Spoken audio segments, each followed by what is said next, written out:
अरे सुनीलदा, तुझा अकाउंट अजून बीसीसीबी मध्ये आहे का रे, काय झालं? नाही म्हणजे एवढ्या इंटरनॅशनल बँक्स असताना तू आपल्या बँकेत? बरोबर बोललास, आपली बँक. नमस्कार मंडळी, मी सुनील डिमेलो वसई. मंडळी, तुम्हाला देखील हा प्रश्न पडत असेल की बीसीसीबी का? मी तर म्हणेन बीसीसीबी का नाही, डिजिटल बँकिंग,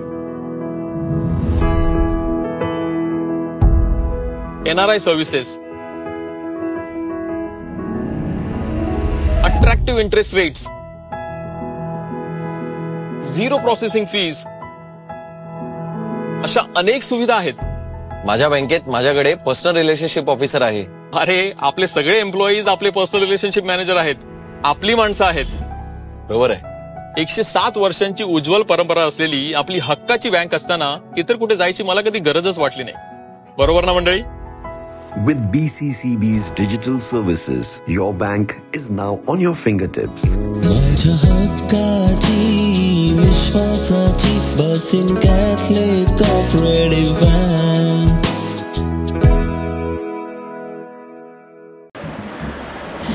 अलकाताई रॉड्रिग्स, रुबिनाताई, इतकं सुंदर सूत्रसंचालन करताय, सो एकदा यांच्यासाठी टाळ्या वाजवाल. किती छान, किती मस्त, किती भारी. हा, एका माणसाने एवढंच काम केलं, त्याला एवढं मोठं करून सांगायचं, ही मोठीच माणसं फक्त करू शकतात. रुबिना आणि अलकाताई, थँक्यू सो मच. चलो, वातावरण थोडं गंभीर झालंय, आज रविवार आहे.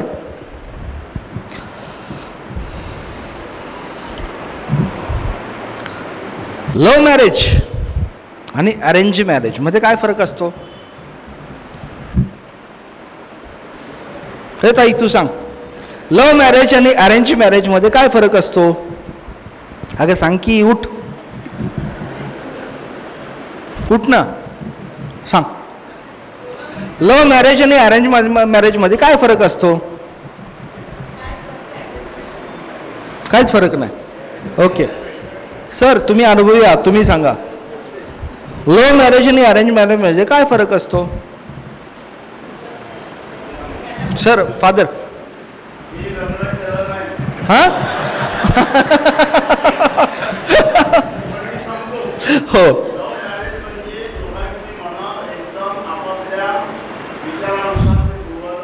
हो,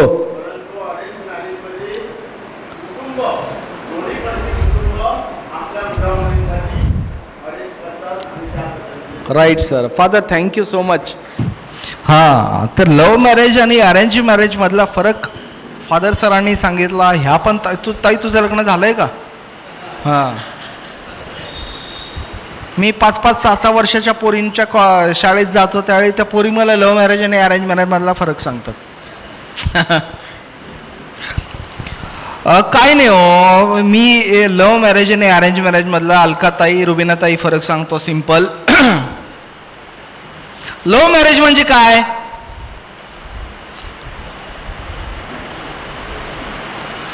लव्ह मॅरेज म्हणजे काय आणि अरेंज मॅरेज मध्ये काय? तर अरेंज मॅरेज मध्ये नवऱ्यानं गुपचूप भांडी घासायची, आणि लव्ह मॅरेज म्हणजे काय? नवऱ्यानं हसत हसत भांडी घासायची. एवढाच फरक असतोय. नवऱ्याला भांडी घासायला लागतात. अरेंज मॅरेज मध्ये गुपचूप घासतो, लव्ह मॅरेज मध्ये हसत हसत प्रेमाने घासतो. चलो, ओके, गंमत केली. माझं नाव आहे डॉक्टर अभिजित सोनावणे. मी भीक मागणाऱ्या लोकांमध्ये उठतो, बसतो, जेवतो, खातो, त्यांना मेडिकल सर्व्हिस देतो, त्यांचं पुनर्वसन करण्याचा प्रयत्न करतो. त्यांच्यात उठतो, बसतो, जेवतो, खातो म्हणजे घरात टिफिन नाही घेऊन जात, तर त्यांना जे भिकेमध्ये मिळालेलं असतं तेच मी त्यांच्यामध्ये बसून खातो. हेतू हा की त्यांना वाटावं की हा कोणी वेगळा नाही, हा कोणी परका नाही, हा आपल्यातलाच आहे, हे वाटावं यासाठी मी त्यांच्यातच उठतो, बसतो, जेवतो, खातो, त्यांचं पुनर्वसन करतो. जे काही करतो हे सगळं भीक मागणाऱ्या लोकांसाठी करतो नाही, म्हणून मला लोक भिकाऱ्यांचा डॉक्टर म्हणतात. इंग्लिशमध्ये डॉक्टर फॉर बेगर्स.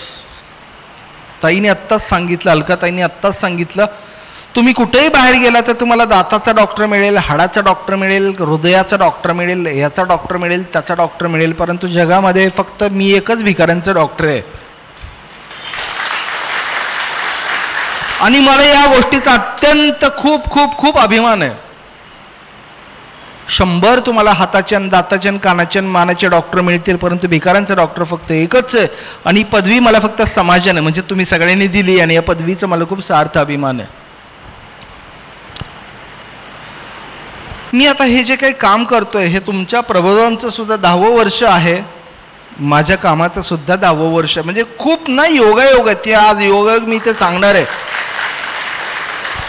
प्रबोधनच्या कामाचे 10 वर्ष झाली. माझ्या कामाला सुद्धा 2015 पासून सुरू केलेलं काम माझ्या कामाला सुद्धा आज 10 वर्ष होत आहेत कंप्लीट. योगायोगाने मी सगळ्या गोष्टी सांगेन.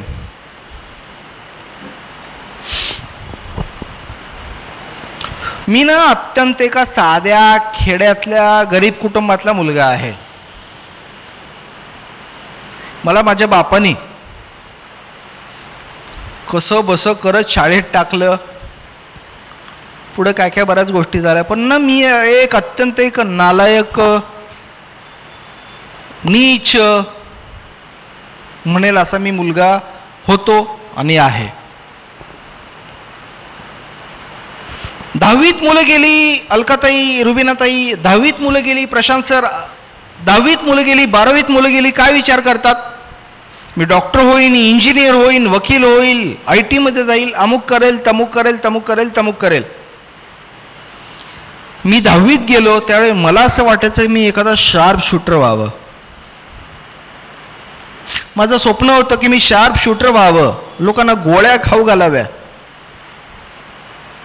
अरुण गवळी, माफ करा आपण बोलतोय, अरुण गवळी टोळीतले बरेचसे लोक माझे त्या काळात मित्र होते जेव्हा मी शाळेत शिकत होतो. And I was inspired bye them. त्यांचा जो ऑरा होता, त्यांचं जे रहन सहन स्टाईल है ऐसा वैसा, हे I was inspired bye them. मला वाटायचं यार मला ह्याच्यासारखंच व्हायचं शार्प शूटर. मी बच्चनचा डायहार्ड फॅन आहे.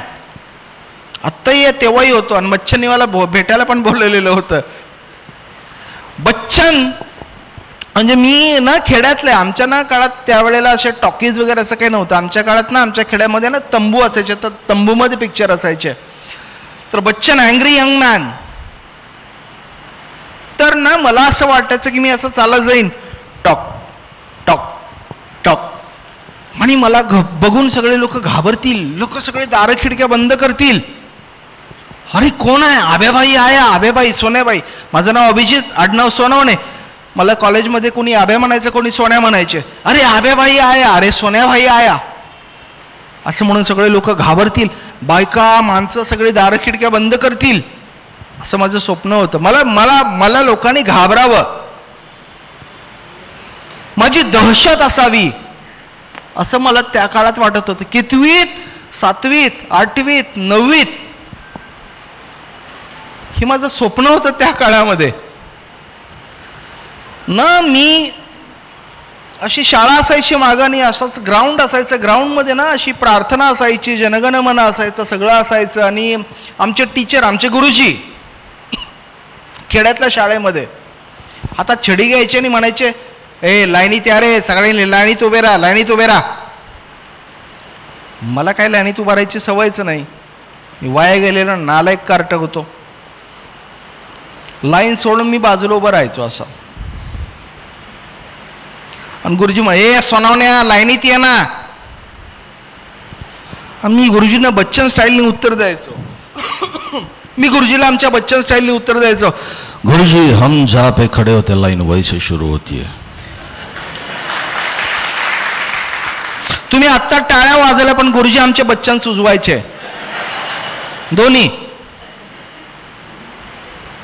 तर हे मी असं नालायक कार्ट होतो. अजून खूप काही गोष्टी आहेत, आता ते सांगण्याला एवढा वेळ नाही आहे. पण एक नीच नालायक वाया गेलेला कार्ट म्हणजे मी. तुम्हाला खोटं वाटेल, माझ्या आईबापांनी सांगितलेले पोरगं आमचं नाहीच आहे, याला काय करायचंय करा, कुठं घेऊन जायचं याला घेऊन जा. हे आमचं पोरगं नाही, हे माझ्या आई आणि वडिलांनी सांगितलं होतं, हे मी माझ्या कानांनी ऐकलंय, हे आमचं पोरगं नाहीच आहे. असली इतकं नालायक करता आमच्या पोटात जन्मूच शकत नाही. इतका नीच आणि नालायक मी होतो. आणि आज हे मी मुद्दाम सांगतोय इथं.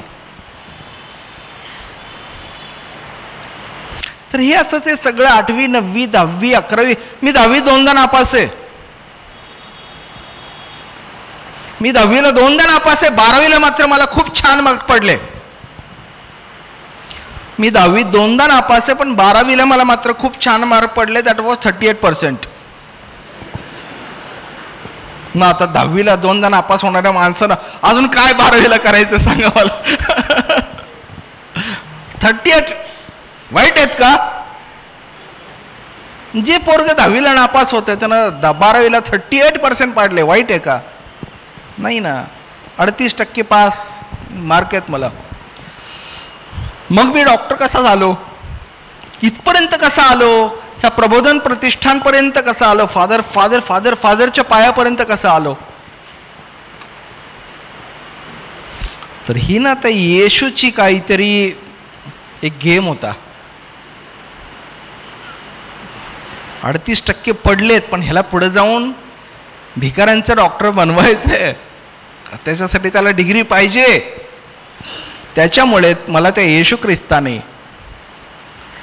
ॲडमिशन द्यायला लावलं. वरून कुठून बसलेला असेल बिचारा, ॲडमिशन द्यायला लावलं. सगळ्या गोष्टी झाल्या आणि आज तेव्हा मी डॉक्टर झालो. डॉक्टर झाल्याच्या नंतर हे काम करतोय. I think I am the first example.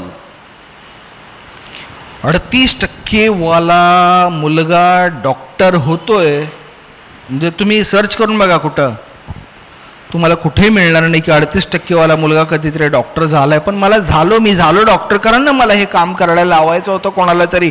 हे जे काही करायचं आहे हे सगळं माझ्या हातात द्यायचं होतं आणि त्याच्यासाठी मला डॉक्टरची डिग्री हवी होती.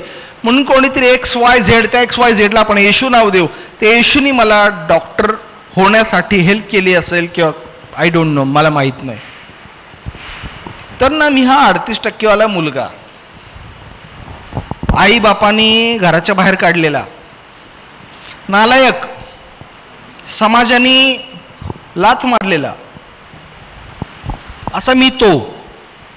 10वीत 2दा नापास, 12वीला चुकून पास. 12वीला मला का पास केलं मला नंतर कळलं. माझ्या टीचरला वाटले नालायक कार्ट जर आपल्या कॉलेजमध्ये राहिलं तर बाकीच्या पोरांना बिघडवेल, ह्याला बाहेर काढ, हाकलून द्या. म्हणून मला 38% मार्क देऊन त्या कॉलेजनी बाहेर काढलं होतं. हे मला नंतर समजलं, ते मी सांगतो तुम्हाला नंतर. आय वॉज व्हेरी हॅपी यार. आपण 38% आहे. मला वाटलं असं एखादा फ्लेक्स बॅनर वगैरे लावा.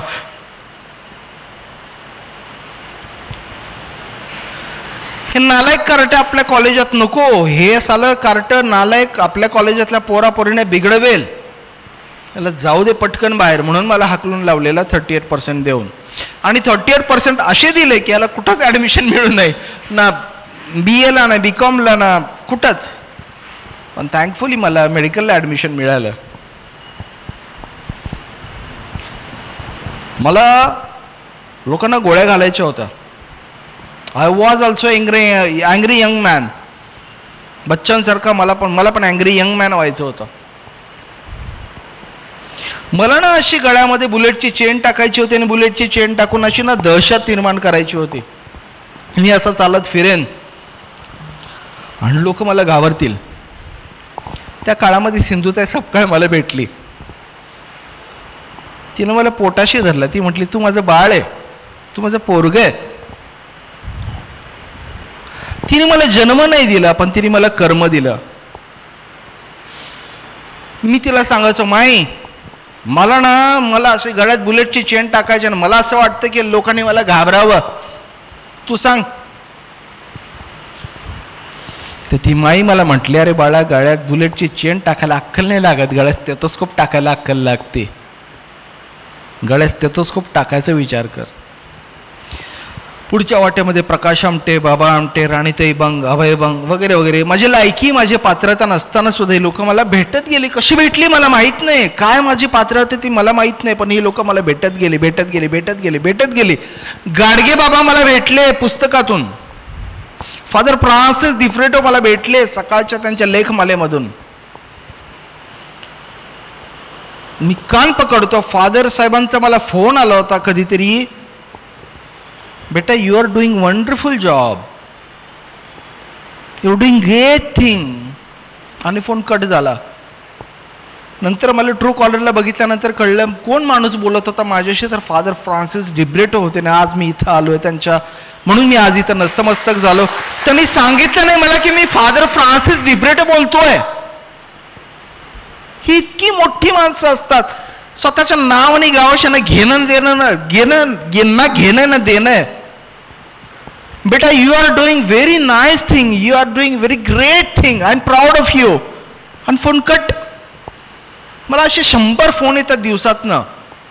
मी आपलं सहज बघितलं ट्रू कॉलरला फादर फ्रान्सिस डिब्रेटो. सकाळला त्यांचे फोन नंबर हे येतं, मी तर चेक करून बघितलं. फादरांचा मला फोन आला होता. फादर बोललेत माझ्याशी. ही केवढी मोठी गोष्ट आहे माझ्यासाठी. तरी ही अशी माणसं भेटत गेली आयुष्यामध्ये मला. मी ना, माझे वडील डॉक्टर आहेत, पोलीस डिपार्टमेंटला होते आणि त्यांचं पहिलं पोस्टिंग सावंतवाडीला झालं. सावंतवाडी म्हणजे गोव्याच्या शेजारचं कोकणामध्ये एक गाव आहे सावंतवाडी. तिथे एक मिशनरी स्कूल आहे, मिलाग्रिस हायस्कूल. तुमच्यापैकी लोकांना माहिती आहे का नाही मला माहीत नाही. मिलाग्रिस हायस्कूलमध्ये माझं सगळं 1ली ते 9वी पर्यंत शिक्षण झालं. मला 10वीच्या नंतर 11वीला 12वीला याला त्याला कुठले टीचर होते मला आठवत नाही आहे. मला मेडिकलला कुठले टीचर होते मला आठवत नाही आहे. पण ना मला माझ्या 1ली ते 9वी 10वी मधले सगळे शिक्षक मला आठवत आहेत. तिथं होती सिस्टर मार्सेलिस, तिथं होत्या सिस्टर गोन्साल्विस. माझ्या शाळेचे प्रिन्सिपल होते फादर फ्रान्सिस डिब्रेटो. हे नाहीत, नाव सेम होतं फादर फ्रान्सिस डिब्रेटो. माझ्याला शिकवणारे कितीतरी लोक होते, त्यातलं एक नाव आहे फादर फिलिप्स. मी त्या शाळेत शिकलो. नन्स होत्या, फादर्स होते. मी एकदा कधी आता बघा, मी 1974चा माझा जन्म आहे, एक 5-6 वर्ष, म्हणजे 1980 साल धरूयात आपण, माहीत नाही मला. 1980 साली ना मी असं वर्गामध्ये होतो. अशा त्या माझ्या नन्स होत्या. असा तो सगळा पायगोळ झगा घातलेला होता त्यांनी, आणि मी आजारी होतो त्यावेळेला. आणि माझ्या क्लास टीचर, मी सिस्टर म्हणतो पण शी वॉज माय मदर वेरोनिका सुद्धा आम्हाला तिथं शिकवायला होत्या. नाव वेगळे असतील, ह्या मदर वेरोनिका वेगळ्या आहेत, परंतु त्या मदर वेरोनिका. तर या सिस्टर मार्सेलिस सावंतवाडीला मी शाळेत असताना आजारी होतो, शाळेत गेलो होतो इच्छा नसताना, माहीत नाही. आणि मला ना फटकन अशी बोलताना उलटी झाली. सिस्टर माझ्या शेजारी होत्या आणि त्यांनी उलटीनं माझी अशी ओंजळीमध्ये पकडली. माझी उलटी त्यांनी ओंजळीमध्ये पकडली आणि असं त्या बाहेर गेल्या आणि त्याने ती टाकली. आणि काही नाही, असा रुमालाला हात पुसला आणि काहीच नाही झालं, असं करून शिकवायला लागल्या. क्लास संपल्यानंतर मी टीचरकडे सिस्टरकडे गेलो. म्हटलं sister I am very sorry, चुकून झालं माझ्याकडनं, मी पण आजारी आहे. पण तुम्हाला असं घाण नाही वाटली का, ती अशी उलटी अशी ओंजळीमध्ये घ्यायला घाण नाही वाटली का?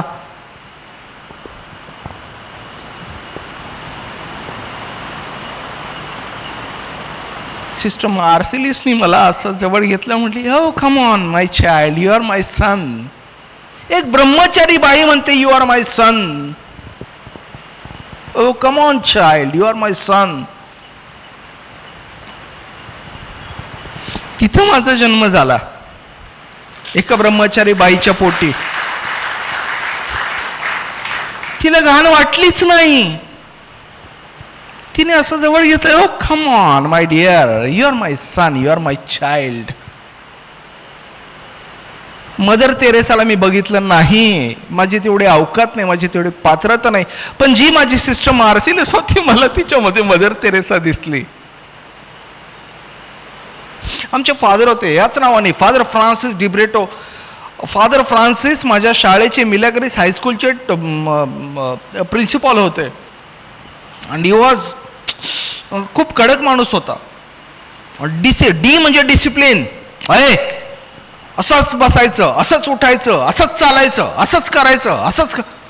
अरे यार मला खूप राग यायचा. एकतर माझी ती हे नाही तेवढी कोणाचं ऐकून घ्यायची.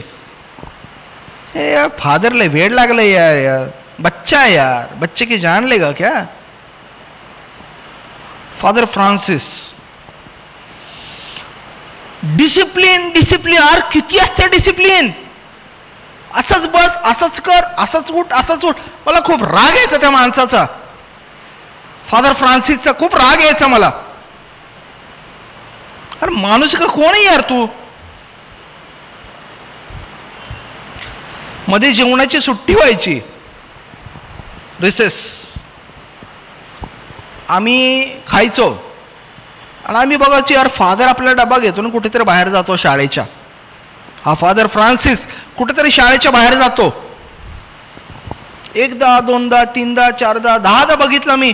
आम्ही जेवतो इथं, पोरं सगळे पोरं पोरी आम्ही बसून जेवतोय. हा माणूस डब्बा घेतो, पाण्याची बाटली घेतो, कुठेतरी बोंबलत बाहेर जातो. मी म्हटलं यार या माणसाला ना आपण एकदा, खूप राग आहे मला ह्याच्याविषयी. हा कुठं जातो शाळेच्या बाहेर, एकदा बघूयात आपण. मी एकदा रिसेसमध्ये पटकन डब्बा खाल्ला, माझा डब्बा खाल्ला आणि हा फादर कुठं जातो ते बघायला गेलो. फादरनी अशी बॅग अडकवलेली असायची, काय म्हणतात शबनम बॅग अडकवलेली असायची. शबनम बॅगेमध्ये पाण्याची बाटली, अमकं डब्बा घ्यायचा. हा कुठं जातो मला बघायचं आज. म्हटलं मी त्या माणसाच्या मागं गुपचूप गेलो. फादर फ्रान्सिसच्या मागं गुपचूप गेलो. म्हटलं आज मी याला एक्सपोज करणार. कुठं जातोय मला बघायचंय. मी फादर फ्रान्सिसच्या मागे गेलो. फादर फ्रान्सिस एका उकिरड्यावरती गेले. तिथे कुत्रं पडलेलं होतं.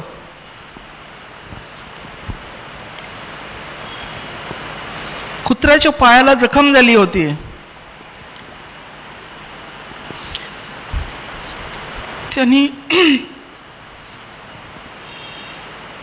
त्यांनी शबनम बॅगेमधून ड्रेसिंगची पट्टी काढली. कुत्र्याच्या पायावरती पावडर टाकली, कुत्र्याच्या पायावर पट्टी बांधली. कुत्र्याला त्यांच्या वॉटर बॅगमधनं पाणी प्यायला दिलं. कुत्र्याला त्यांनी काय जे काय त्यांच्या डब्यात होतं ते खायला दिलं आणि ते म्हटले oh my Jesus you'll feel better. तुला बरं वाटेल नक्की. पलीकडे गाढव पडलेलं होतं, त्याच्या तोंडात त्यांनी पाणी टाकलं, त्याला खाऊ घातलं. एक मांजर पडलेलं होतं, त्या मांजरीला उकिरड्यामध्ये मांजर पडलं होतं, त्या मांजरीला उकिरड्यामध्ये oh my daughter you'll feel better. तुला नक्की बरं वाटेल बाळा, तुला नक्की बरं वाटेल. ते बोलत होते त्यांच्याशी. हा फादर फ्रान्सिस येणा माणूस बोलत होता त्यांच्याशी आणि मी दुरून बघत होतो आणि मला एक्सपोज करायचं होतं. हा शाळेतनं कुठं जातो बाहेर बोंबलत.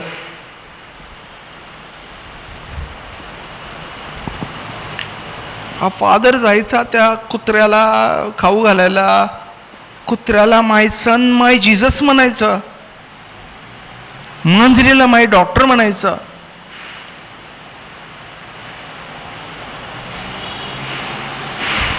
स्वतःच्या वॉटर बॅग मधलं पाणी त्या गाढवाच्या तोंडात टाकायचं. मी बघितलंय 1980 साल. कुणाच्या पायाला पट्टी बांधायचा, कुणाच्या पायाला ड्रेसिंग करायचा, काहीतरी करायचा. मी तेव्हा रडलो होतो. फादर फ्रान्सिस स्वतः न जेवता इकडे येतात, स्वतःचा डब्बा, स्वतःच्या वॉटर बॅग मधलं पाणी कुत्री, गाढवं, मांजरं ह्यांना खाऊ घालतात, पिऊ घालतात.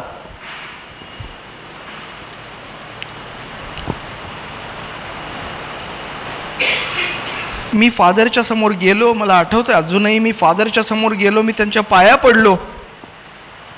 म्हटलं फादर तुम्ही काय करताय. ही कुत्री, गाढवं सगळी किती घाणेरडा वास येतो यांचा.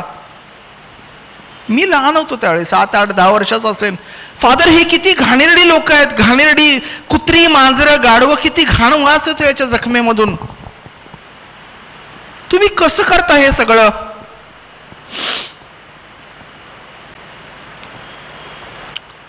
फादर फ्रान्सिस मला म्हणाले होते की अरे ही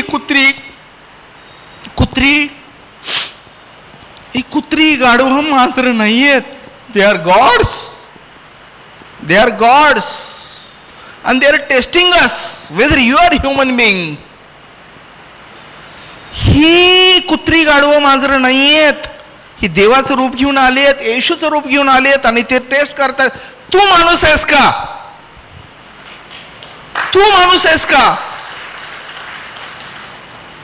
तू माणूस आहेस का हे बघायला ह्या लोकांनी कुत्री गाढवं मांजरांचं रूप आज इथे घेऊन आलेली आहेत. My boy, you have to just prove that you are human being. My boy, you have to prove that you are human being. आपल्याला ना देव म्हणायचं नाहीये. आपल्याला ना देव बनायचं नाहीये. आपल्याला फक्त आपण माणूस आहोत याची स्वतःला जाणीव करून द्यायची आणि जगाला जाणीव करून द्यायची. हे फादर फ्रान्सिसनी मला सांगितलं. व्यक्ती नका लक्षात घेऊ. फादर फ्रान्सिस डिब्रेटो असतील किंवा ते फादर फ्रान्सिस डिब्रेटो असतील, व्यक्ती महत्वाची नसते इथं. महत्वाचं असतं ना ती प्रवृत्ती.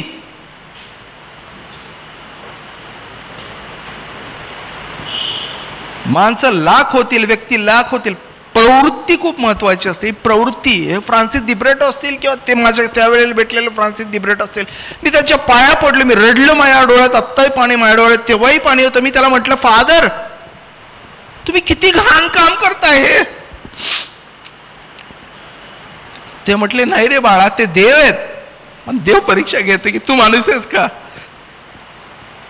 सो तुला फक्त माणूस बनायचा प्रयत्न करायचा. हे मी तिथे शिकलो त्या काळामध्ये 1980 साली. मी म्हटलं, फादर एक सांगू, रागवू नका प्लीज. मी ना तुमच्या माघारी तुम्हाला खूप शिव्या देतो. नाही सर, नाही, माझी पाण्यानं जाणार नाही. फादर मी तुम्हाला खूप शिव्या देतो तुमच्या माघारी.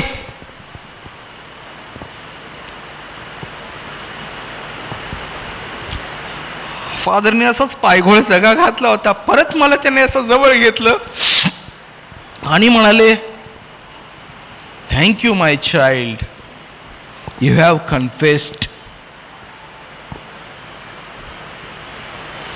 तू कन्फेस केलंस. तुमच्यापैकी किती लोक चर्चला जातात मला माहित नाही. मी चर्चमध्ये जायचो शाळेत असताना, आणि त्या शाळेमध्ये ना मी चर्चमध्ये जायचो. फादर काहीतरी खूप छान छान सांगत असतील, नसतील मला माहित नाही. मी आपलं मागं टवाळक्या करत बसायचो त्या बेंचवरती. फादरला म्हटलं, father Francis, I am very sorry, I am very sorry. मी तुम्हाला तुमच्या मागं खूप शिव्या देतो. I am very sorry. Father फ्रान्सिसने मला जवळ घेतलं, म्हटलं, माय चाइल्ड, माय सन, आज तू कन्फेशन शिकलास, आज तू कन्फेस केलंस, तू तुझी चूक कबूल केलीस. तू चूक कबूल करून तुला ती मान्य आहे. तू चर्च मध्ये किती गोंधळ घालतो, किती टवाळक्या करतो मला माहिती आहे, पण आज उकिरड्यावरती सुद्धा इथे येशू आहे. आता येशूनं तुला कन्फेशन शिकवलं. मी तिथे शिकलो. देव मंदिरात नाही, देव देवळात नाही, अल्लाह मशिदीत नाही, येशू चर्चमध्ये सुद्धा नाही आहे, तो रस्त्यावर आहे. तर त्या फादरनी मला सांगितलं की तू कन्फेशन शिकलास, तू ह्युमन बिंग म्हणजे काय आज शिकलास, आणि I am very happy for that. तू मला मागणं किती पण शिवे दे, आय डोंट केअर, मला काही फरक नाही पडत. पण आज तू कन्फेशन शिकलास ना, मला खूप छान वाटतंय. कन्फेशन काय असतं, आज तू शिकलास. चूक, आपली चूक आपल्याला कळणं, आपण ती मान्य करणं, आपण ती कबूल करणं. जेव्हा आपली चूक आपण कबूल करतो त्यावेळेला आपण खऱ्या अर्थाने बरोबर असतो. आपल्या चुका आपल्याला कळणं, त्या मान्य करणं, आणि त्याची माफी मागणं हे जेव्हा जमतं त्यावेळेला आपण खऱ्या अर्थाने बरोबर असतो. माझा मुलगा सोहम, मी आता पुण्यामध्ये राहतोय, मी त्याला लॉयला स्कूल आहे मिशनरी, मी तिथं त्याला पहिलीपासून शाळेत घातला होता. मी त्याला म्हटलं तुला इतिहास, हिंदी, गणित, इंग्रजी, जॉमेट्री काय तुला नाही कळलं तरी चालेल, मला काही फरक नाही पडत, त्याने तुझं आयुष्य थांबणार नाहीये. करुणा काय असते, लव्ह काय असतं, अपेक्षण काय असतं हे तू त्या शाळेत जाऊन शिक. ज्या मला नन्स भेटल्या, जे मला फादर्स भेटले तेच फादर्स तुला भेटू देत. आणि या फादरकडनं फक्त करुणा काय आहे,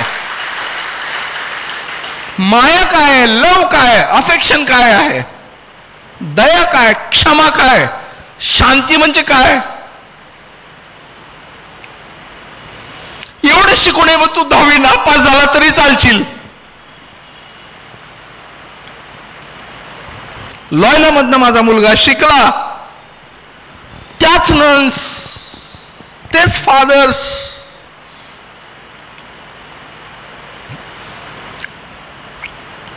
याने त्याला शिकवलं. थँकफुली तो 10वीतनं छान मार्क पडून बाहेर आला आणि आज तो मेडिकलच्या फायनल इयरला आहे मुलगा. मी त्याला म्हटलं बाळा डॉक्टर हो, मी करतोय 24 तास, तर तू 24 तास करायची गरज नाहीये, पण तुझ्या आयुष्यातले 1 तास 2 तास तरी दे.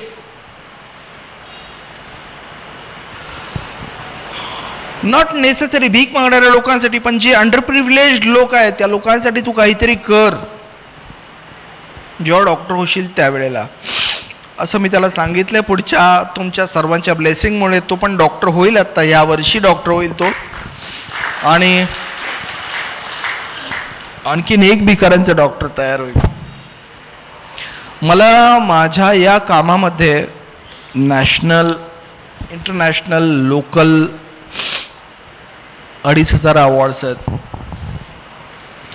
But I must say thank you टाळ्यांसाठी. आय मस्ट से ह्यातलं एकही अवॉर्ड माझं नाही आहे.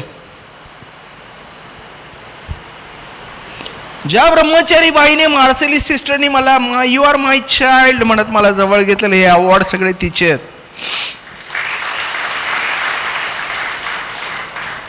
जो फादर ज्याला मी शिव्या द्यायचो, ज्यांनी मला सांगितलं की गॉड इथे, you have to prove that you are human being, हे सगळे अवॉर्ड ह्या फादर फ्रान्सिसचे आहेत, सिस्टर मदर वेरोनिकाचे आहेत, सिस्टर गोन्साल्विसचे आहेत, फादर फिलिप्सचे आहेत. I am just carrier of their work. मी फक्त त्यांचं काम कॅरी करतोय. गाढवं, कुत्री, मांजरं ह्यांच्या पायाला ड्रेसिंग करणं साहेब सोपं नाहीये, करून बघा कधीतरी. तुम्हाला जर ऐकायला छान आणि सोप्पा वाटत असेल तर करून बघा कधीतरी. गाढवं, कुत्री, मांजरं, तुम्ही माणसाच्या पायाला ड्रेसिंग करू शकता, जे मी करतोय, विच इज व्हेरी सिम्पल. तुम्ही गाढवं, कुत्री, मांजरं, डुकरं यांच्या पायाला ड्रेसिंग करून बघा साहेब, सोपं नाहीये. का सोपं नाही माहितीये? तुम्ही एखाद्या माणसासाठी काहीतरी जेव्हा करता ना, त्यावेळी तो माणूस तुम्हाला अप्रिशिएट करतो. तुम्ही एखाद्या माणसासाठी काहीतरी काम करताना तेव्हा तो माणूस तुम्हाला अप्रिशिएट करतो. अरे धन्यवाद बाळा, अरे थँक्यू बाळा, किती छान रे. कोणी गालाचा मुका घेतो, कोणी पापी घेतो, कोणी पाठीवरती हात ठेवतं, तिथे अप्रिशिएशन मिळतं. जेव्हा तुम्ही गाढवाच्या पायाला ज्यावेळी तुम्ही ड्रेसिंग करताना तेव्हा ते गाढव लातच मारतं, तिथे अप्रिसिएशन मिळत नाही. कुत्री, मांजरांचं जेव्हा तुम्ही ड्रेसिंग करताना तेव्हा तुम्हाला तिथे अप्रिसिएशन मिळत नाही. जिथे अप्रिसिएशन मिळतं तिथं मी काम करतो, जिथे अप्रिसिएशन मिळतच नाही अशा माझ्या फादर फ्रान्सिसनी काम केलं होतं, फादर फिलिपनी काम केलं होतं, सिस्टर मार्सेलिसनी काम केलं होतं. केवढी मोठी सेवा ही त्यांची. अरे आपल्याला जिथं काहीतरी मिळतंय तिथं आपण काम करतो, जिथं आपल्याला काहीच मिळत नाही तिथं सुद्धा काम करणं केवढी मोठी गोष्ट आहे. मला माझ्या कामासाठी अवॉर्ड मिळतात, माझ्या कामासाठी रिवॉर्ड मिळतात, माझ्या कामासाठी देणगी मिळते, पण माझ्या फादर फ्रान्सिसला, सिस्टर मार्सेलिसला, सिस्टर गोन्साल्विसला, फादर फिलिपला कुणी कुत्रही आज ओळखत नाही. त्याला ना एक पैशाचा अवॉर्ड नाही त्यांना मिळालंय. अवॉर्ड न घेताना, अवॉर्ड न मिळता सुद्धा ही माणसं काम करतात, किती मोठी आहे ती. त्यामुळे मला ही अवॉर्ड घेताना, मला ही देणगी घेताना मला खूप मी स्वार्थी असं मला वाटतं. तर हे सगळे माझे अवॉर्ड्स, सगळं माझं जे काही आहे हे सगळं त्या father Francis, father Phillips, sister Marcelis, sister Gonsalves यांना मी सगळं अर्पण करतोय. बघा ना, पृथ्वी गोल आहे. पृथ्वी गोल 1980 साली मला कळलं की देव मंदिरात नाहीये, मशिदीत नाहीये, गुरुद्वाऱ्यामध्ये नाही, चर्चमध्ये पण नाही. देव हे रस्त्यावरच्या कुत्र्या मांजरा माणसांमध्ये आहे. मला कळलं, फादर फ्रान्सिसने मला सांगितलं की आपण जेव्हा जेवतो नाही बाळा तेव्हा आपल्याला फक्त आनंद मिळतो, आपण जेव्हा दुसऱ्याला खाऊ घालतो ना तेव्हा समाधान मिळतं. आपण जेवतो त्यावेळेला आपल्याला आनंद मिळतो, पण दुसऱ्याला खाऊ घालतो तेव्हा समाधान मिळतं. हे आनंद आणि समाधान मधला फरक 1980 साली मला फादर फ्रान्सिसने सांगितलं. हे बीज त्यांनी माझ्यामध्ये रुजवलेलं होतं. हे बीज तेव्हा रुजवलं आणि त्याचं आत्ता कुठं झाड झालंय. आणि म्हणून मी सगळ्या माझ्या कामाचं सगळं माझं कामाचं श्रेय father Francis, father Phillips, sister Marcelis, sister Gonsalves, आणखी खूप आहेत. मी नावं घेते तर तास लागेल मला. फक्त 4 नावं घेतो. हे सगळं त्यांचं आहे, त्यांचं आहे, त्यांचं आहे.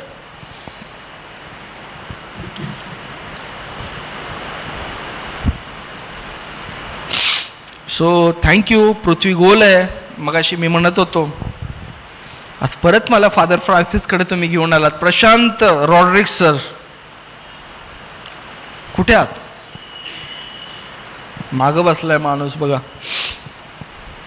या माणसानी आणि आणखीन आमचे एक सर आहेत. फादर फ्रान्सिस पासून सुरू झालेला प्रवास आज परत फादर फ्रान्सिस पर्यंत इथं मला घेऊन आलेत ते. म्हणून मी नतमस्तक झालो. कारण तो प्रवास आज इथपर्यंत आलाय.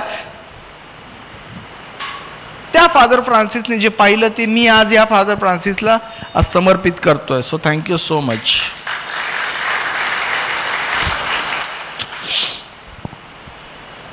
मी डॉक्टर झालो 40% असताना सुद्धा. का झालो, कसा झालो, काय, मी एक पुस्तक आणलं, त्या पुस्तकामध्ये सगळे लिहिलेलं आहे.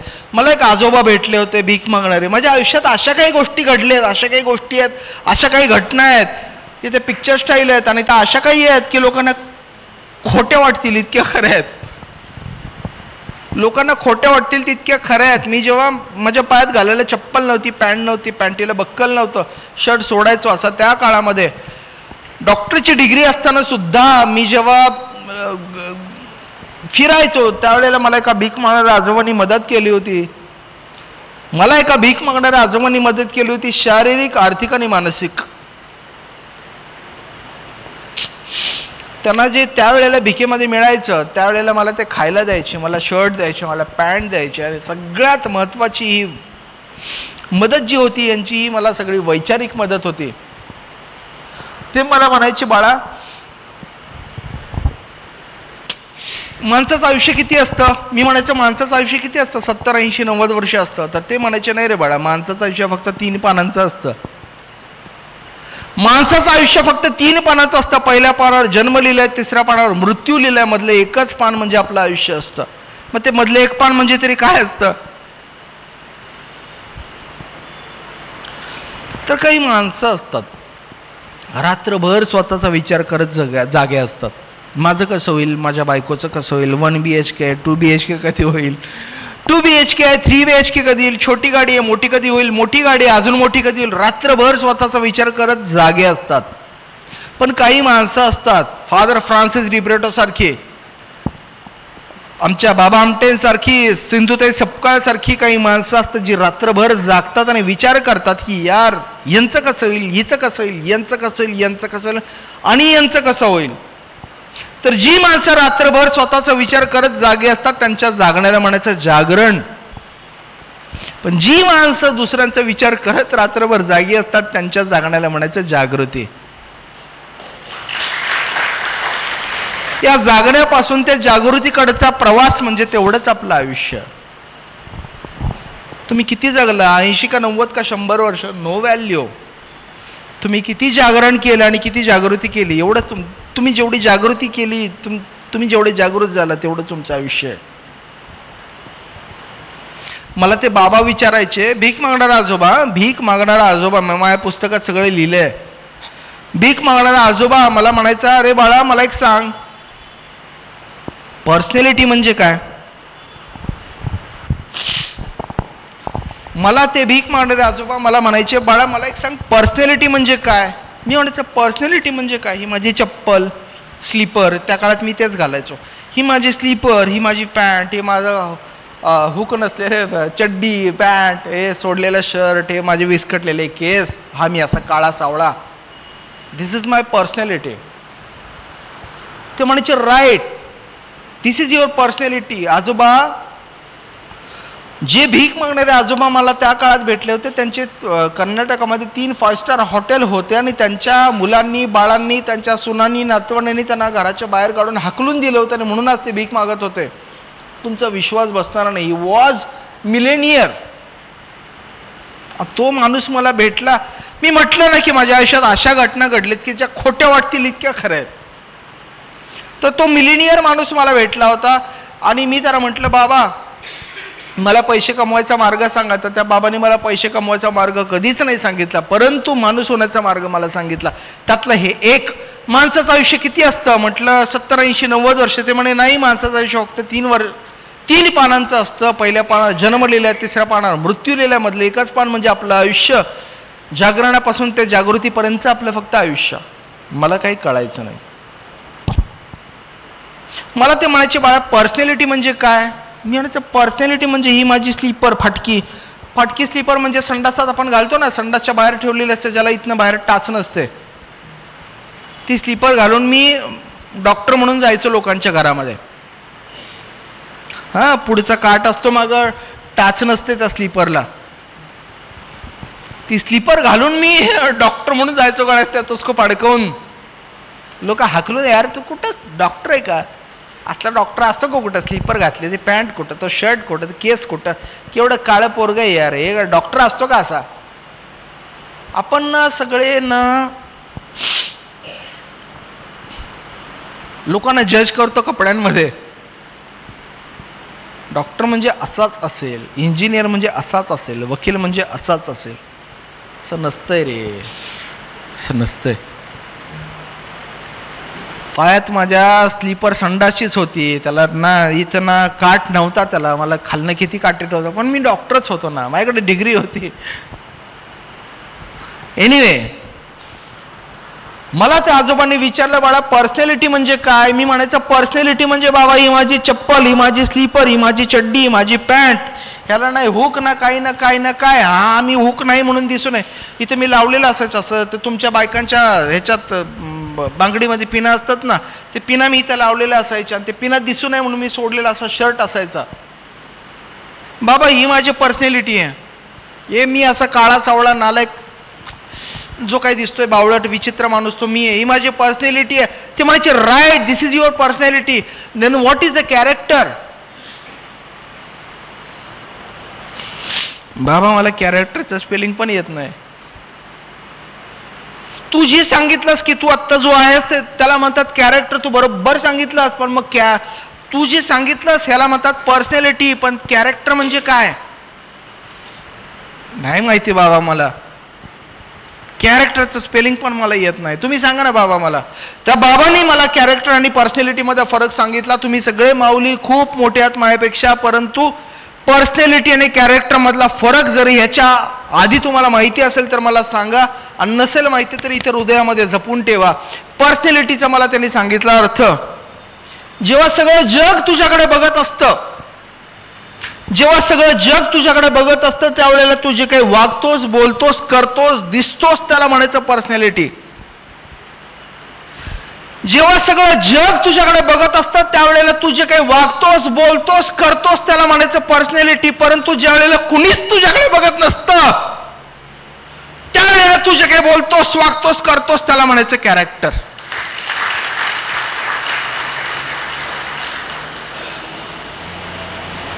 जगात कुठला तत्ववेत्ता आहे की ज्याने पर्सनॅलिटी कॅरेक्टरची इतकी सोपी डेफिनेशन सांगितली आहे, जी सामान्य माझ्यासारख्या बावळ्या मुलाला कळेल? मला नाही वाटत त्याच्यापेक्षा पर्सनॅलिटी आणि कॅरेक्टर मधला इतका सोपा डिफरन्स त्यांनी मला सांगितला. जेव्हा सगळं जग तुझ्याकडे बघताय त्यावेळेला तू जे काय बोलतोस, वागतोस, दिसतोस, करतोस त्याला म्हणायचं पर्सनॅलिटी. परंतु ज्यावेळी तुझ्याकडे कोणीच बघत नसतं त्यावेळेला तू जे काय बोलतोस, वागतोस, करतोस त्याला म्हणायचं कॅरेक्टर. किती सोपा फरक आहे हा. पर्सनॅलिटी आणि कॅरेक्टर मध्ये किती एका शब्दाचा कान आणि वेलांटीचा फक्त फरक आहे. मला म्हणायचे तू डॉक्टर आहेस ना, जगामध्ये पॅथी किती असतात सांग? तू डॉक्टर आहे ना, जगामध्ये किती पॅथी असतात सांग? मी म्हणायचं होमिओपॅथी आहे, ॲलोपॅथी आहे, नॅचरोपॅथी आहे, आयुर्वेद ही सुद्धा पॅथी आहे. ते म्हणायचे अजून बाळा पॅथी आहेत सांग, आठव. माझी बैल बुद्धी, बावळट बुद्धी, जेवढं शिकवलं तेवढंच डोक्यात फक्त. मी म्हणायचं नाही बाबा, ॲलोपॅथी, होमिओपॅथी, आयुर्वेद, नॅचरोपॅथी एवढंच पॅथी आहे जगामध्ये. बाबा मला म्हटले अरे बाळा ह्या सगळ्याच्या पॅथी आहेत नाही, फक्त माणसाचं मन बरं होतं, माणसाचं शरीर बरं होतं. माणसाचं जर मन बरं करायचं असेल ना, अजून 2 पॅथी आहेत, त्या म्हणजे सिम्पॅथी आणि दुसरी म्हणजे एम्पॅथी. त्या 2 पॅथी तू वापर, मग तू डॉक्टर नाही, तू माणूस होशील. अशा अनंत गोष्टी मला त्या आजोबांनी शिकवल्या. मी 2 वर्ष त्या आजोबांच्या सहवासात होतो. भीक मागणारी ती व्यक्ती, त्या व्यक्तीने मला सांभाळलं, मला त्या व्यक्तीने खाऊ पिऊ घातलं, हर तऱ्हेने मला मदत केली. ती पण व्यक्ती येशूच्या रूपात मला आली होती. त्या व्यक्तीने सुद्धा जसं फादर फ्रान्सिस, जसं सिस्टर गोन्साल्विस आणि सिस्टर मार्सिलिस होत्या, तसाच तो कोणीतरी एक कुठला तरी फादर म्हणून माझ्या आयुष्यात आला होता. आणि त्या फादरनी मला आयुष्याची बरीचशी गणितं शिकवली, बरीचशी गणितं मला कळली. 1 नाही 2 वर्ष तो माझ्या सहवासात होता आजोबा. मी त्याच्यानंतर एक जॉब केला, दुसरा जॉब केला, तिसरा केला, चौथा केला, 5वा केला. पैसे पैसे पैसे पैसे पैसे मला पैसे कमवायचे होते. खरं तर हे पैसे कमवता कमवता मी एका इंटरनॅशनल ऑर्गनायझेशनमध्ये मला फॉर्च्युनेटली मला जॉब मिळाला. मी तिथं जॉब करायला लागलो. तन मन धन सगळं प्रेमाने सगळं मी त्या ऑर्गनायझेशनला माझ्या वाहिलं. एक दिवस असा आला की मी संपूर्ण महाराष्ट्राचा हेड झालो. महाराष्ट्रामध्ये जेवढे दवाखाने तेवढे सगळे दवाखाने माझ्या अंडर होते. 12वी नापास पोराच्या, 12वी 40% पोराच्या अंडर अख्ख्या महाराष्ट्रात. तुमचं जे असू दे, तुमचं BJ असू दे, अजून काय असू देत. बघा परिस्थिती कुठून कुठून येऊन ठेवते. 40% पासवाल्या पोराच्या हातामध्ये महाराष्ट्र हेड म्हणून मी जॉईन झालो. आणि माझी सॅलरी तिथं होती 5 लाख रुपये पर मंथ. हा तोच होता ज्याला लोकांनी हाकलून दिलं होतं, हा तोच होता ज्याला भिकाऱ्यांनी मदत केली होती. मी 1 नाही 2 नाही 4 नाही 5 नाही 8 नाही 10 नाही 12 वर्ष मी महाराष्ट्रात हेड म्हणून काम केलं. प्रत्येक वेळेला दर महिन्यामध्ये 5 लाख रुपये सॅलरी घेतली. पैशाने ज्या गोष्टी विकत घेतात त्या सगळ्या गोष्टी पैशाने विकत घेतल्या. पण मला असं वाटलं की यार ज्या आजोबांनी मला हेल्प केली, मदत केली, अलकाताई, त्याला जाऊन एकदा आपण भेटावं. मग मी माझी गाडी आणि माझ्याबरोबर 7-8 माझे PAs, असिस्टंट, अमुक ढमुक, माझा सगळा तो ऑरा घेऊन मी गेलो त्या गावामध्ये भेटायला. गाव सगळं बदललेलं होतं. मी गेलो, काहीच नव्हतं इथं. इथं काय होतं, इथं काय होतं, काहीच नव्हतं. मग मी तिथल्या एका जुन्या काळच्या म्हातारा माणसाला विचारला, म्हातारा बाबांना विचारला, हो इथे एक बाबा असायचे ना भीक मागायचे, कुठे गेले ते? ते म्हटले अरे ते म्हातारा वय, ते म्हातारा मेला ना 10 वर्षापूर्वी. इथंच पडली होती त्याची बॉडी. कोणी कुत्रा आला नाही त्याची बॉडी घ्यायला. कोणी कुत्रा आला नाही त्याची बॉडी घ्यायला. म्युन्सिपाल्टीवाले आले आणि त्याचे बेवारस म्हणून नोंद करून घेऊन गेले त्याला. कोणी कुत्र कसं आलं नाही? मी होतो ना ते कुत्र, त्यांचं कुत्र मी होतो ना. पण मला आठवण नाही आली की त्या कुत्र्याला तिथं जायची. बेवारस म्हणून बॉडी नेली. बेवारस कसे असतील ते? मी त्यांचा मुलगा होतो ना.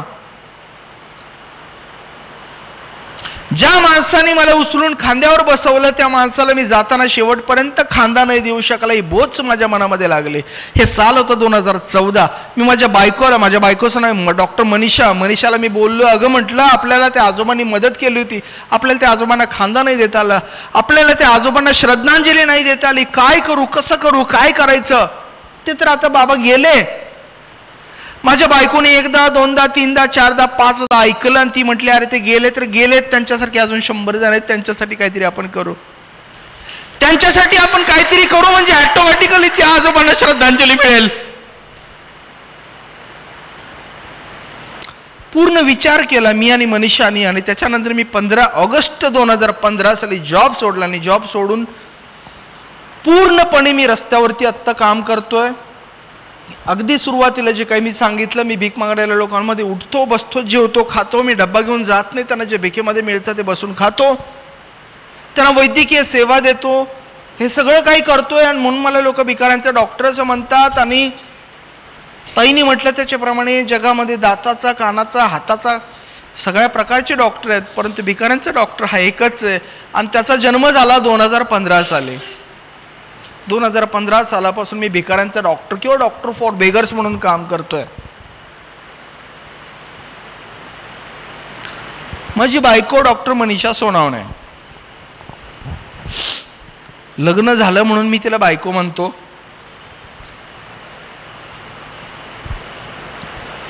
पोरं झाली तिच्यापासनं म्हणून मी तिला बायको म्हणतो. बट अदरवाईज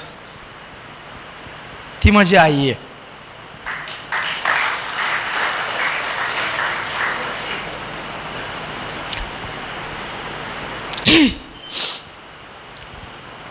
ती बायको एवढीच आहे, आई एवढी आहे, बहीण एवढी आहे. प्रत्येक बाई ना ही बाई नसते, प्रत्येक बाई पहिली आई असते. मी आता हे खोटं बोलत नाहीये. कुठली बायको आपल्या नवऱ्याला काय म्हणते, अहो म्हणत असेल, नाव घेत असेल, प्रशांत म्हणत असेल, व्हॉट एव्हर काय म्हणत असेल ते म्हणत असेल. म्हणजे बायको मला काय हाक मारते माहिती आहे तुम्हाला? व्यासपीठावरनं सांगतोय मी.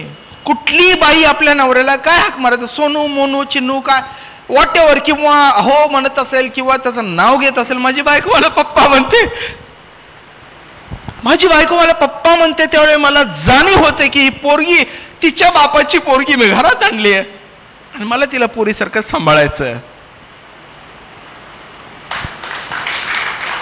ती बायको एवढाच वेळ असते, फक्त एवढाच वेळ असते बायको, एवढा पण नाही, एवढाच वेळ असते बायको. फक्त अगदी कायम दिवसभर माझी पोरगी, माझी आई म्हणून माझ्या सोबत राहते. आणि आय एम ब्लेस्ड. मी जन्माला घातला, पोरगा जन्माला घातलं.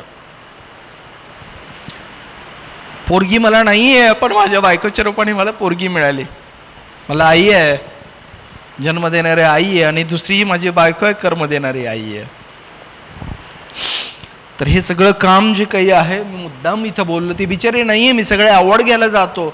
माझे खूप TV, BBC काय तुम्ही काय म्हणाल ते, जगात कुठलाही पेपर नाही आहे, जगात कुठलंही न्यूज चॅनल नाही आहे, जगात काही नाही ज्यांनी माझी न्यूज नाही कव्हर केलेली. पण ती बिचारी त्याच्यात कधीच नसते. थोबाड माझंच दिसतं त्याच्यामध्ये कायम, ती कुठंच नसते. म्हणून मी आज तिला एक ॲज अ ग्रॅटिट्यूड म्हणून मी हे सांगतो की हे काम सगळं तिचं आहे, हे काम फादरचं आहे, हे काम मार्सिलिसचं आहे, काम वेरोनिकाचं आहे, काम गोन्साल्विसचं आहे. आणि मी आपलं माझंच थोबाड दिसत असतं त्या पेपरमध्ये आणि TV मध्ये. माझी लायकी, माझी पात्रता तितकी नाही आहे. हे सगळं काम जे आहे माझ्या सगळ्या बायकोचं आहे. कारण तुम्ही लक्षात ठेवा की जेव्हा मी 2015ला म्हटलं होतं की अगं बाई मला हे काम करायचं आहे, त्यावेळी माझी बायको म्हटली अरे कर रे काम, तो काही नाही प्रॉब्लेम. नवऱ्याची 5 लाखाची नोकरी असताना कुठली बायको म्हणेल की सोड नोकरीने जाऊन बस, जाऊन भिकाऱ्यांमध्ये. ती म्हटली. आणि म्हणून मी आज तिला इथं नमस्कार करतोय. ती म्हटली मला की अरे जा रे कर रे काम, काही नाही फरक पडत. कारण माझा सगळा स्ट्रगल तिने आधीपासून पाहिलेलं होतं. आमचं लव्ह मॅरेज आहे, माझा सगळा स्ट्रगल तिने पाहिलेला होता. ती मला म्हटली अरे ठीक आहे ना बाळा, कर काम, तुला जे आवडते ते काम कर. मी हे काम केलं. 2015ला जॉब सोडला आणि तेव्हापासून मी हे काम करायला सुरुवात केलं. तर काम करायला सुरुवात केली म्हणजे काय करायचं मला कळत नव्हतं यार. मी काम करायचं म्हणजे काय करायचंय. तर आता आपण डॉक्टर आहोत. तर गोळ्या औषध देण्याशिवाय आपण काय करू शकतो.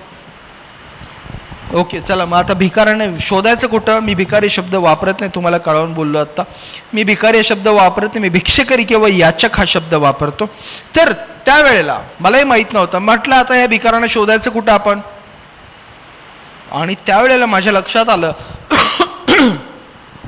आपण लोक जशा एकमेकांना भेटीच्या वेळा देतो ना, तसं आपण देवांना सुद्धा वारामध्ये अडकवून ठेवलंय. आपण लोक एकमेकांना भेटीच्या वेळा देतो तसं आपण लोकांनी देवांना सुद्धा वारामध्ये अडकवून ठेवलंय. तुम्ही बघा, सोमवार दिलाय आपण शंकराला, मंगळवार दिलाय देवीला, बुधवार दिलाय गणपतीला, गुरुवार दिलाय साईबाबा स्वामी समर्थ दत्ताला, शुक्रवार दिलाय अल्लाला, शनिवार दिलाय मारुतीला, रविवार दिलाय येशूला. बरोबर आहे का मी चूक आहे. बोला ना. सोमवार शंकराला, मंगळवार देवीला, बुधवार गणपतीला, गुरुवार साईबाबा स्वामी समर्थ दत्ताला, शुक्रवार अल्लाला, शनिवार मारुतीला, रविवार येशूला दिलाय. आपण सगळ्यांना वार वाटत. आपण सगळे नालायक लोक आहोत. आपण म्हणतो आस्तिक आणि आम्ही देव पाळतो. आपण म्हणत नाही 24 तास 7 दिवस देवांचे आहेत. नाही, सोमवार शंकराचा, रविवार फक्त येशूचा. आम्ही चर्चला जातो फक्त रविवारी जातो. ताई बरोबर आहे काल का ताई. आम्ही चर्चला जातो. आम्ही संडेला चर्चला जातो. हम नमाज पढ़ते. हम जुम्मे के दिन, शुक्रवार के दिन मस्जिद में जाते, दरगाह में जाते. मी स्वामी समर्थाचा भक्त आहे. मी देवदत्ताचा. आम्ही गुरुवारी मंदिरात जातो. मी शंकराचा भक्त आहे. मी फक्त सोमवारी जातो. मी गणपतीचा भक्त आहे. मी चतुर्थीला जातो. अरे तुम्ही देव मानता ना, 24 तास आहे ना, मग देव 24 महिने आहे ना, 12 महिने आहे ना, 365 दिवस आहे ना. देवाला कशासाठी वार वाटून दिलेत. सॉरी, मला कोणाच्या भावना नाही दुखवायच्या. फक्त मी जे काही मला समजलं ते मी सांगतोय. आणि मी मुळात देव मानत नाही हे पण सांगतो तुम्हाला. लोक मला नास्तिक म्हणतात, शिव्या देतात. मी खातो त्या शिव्या. मी देव मानतो. कुठं देव मानतो. माझ्या फादरना सांगितलं गाढवं कुत्रे मांजरा त्याच्यामध्ये देव मानतो मी. मला तिथं देव दिसतो. बाकी मी मंदिर मशीद गुरुद्वारा चर्च मधला देव मानतच नाही. सॉरी, मला माफ करा, राग आला तरी चालेल. मला तिथं देव भेटलाच नाही, माझ्याशी कधी बोललाच नाहीये.